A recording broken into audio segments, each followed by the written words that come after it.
Hello, আমি মাম। তো সেদিনকে আমাদের একটা জায়গায় যাওয়ার কথা ছিল। তাই জন্য আমি অনেক সকালে উঠে পড়েছিলাম। বেসিক্যালি এতটা সকালবেলা আমি উঠি না, মানে উঠতে পারিও না, যাই হোক। সকালবেলা উঠে পড়েছিলাম, উঠে রেডি-টেডি হয়ে স্নান-টান করে আর বেরিয়ে পড়েছিলাম। তারপরে এই দেখো ট্রেনে উঠে পড়েছি। আমরা ফার্স্টে বনগাঁ গেছিলাম, বনগাঁ থেকে আরেকটা ট্রেন ধরে রানাঘাটের ওদিকে যাচ্ছিলাম।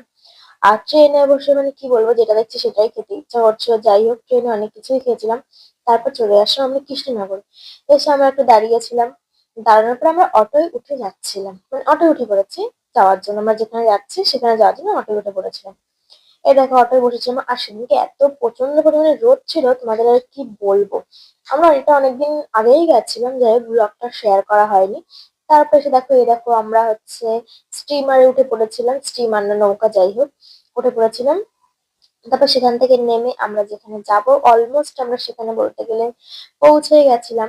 তারপরে এই দেখো আমরা কোথায় এসে, তোমরা কি কেউ বুঝতে পারছো? এই দেখো দূরের থেকে দেখা যাচ্ছে। হ্যাঁ হ্যাঁ, তোমরা ঠিকই ধরেছো, আমরা এসেছি মায়াপুর। হঠাৎ করেই মানে আসা, সেরকম কোনো প্ল্যান ছিল না আসার, জাস্ট একদিনের প্ল্যান হলো যে আমরা মায়াপুর যাব। তো আমরা পরের দিন সব রেডি রেডি হয়ে চলে এসেছি। এই দেখো মায়াপুর আসার পর সেই তো আমরা সকালবেলা বেরিয়েছি, সেরকম কিছু খাওয়া হয়নি। এসেই আমরা খাবারের কুপন কেটে নিয়েছিলাম, তারপরে খেতে চলে এসেছি। মানে প্রচন্ড পরিমাণে খিদে লেগে গেছিল। আর এইখানের মানে যে ভোগ প্রসাদটা দেওয়া হয় এত মানে টেস্টি, কি আর বলবো।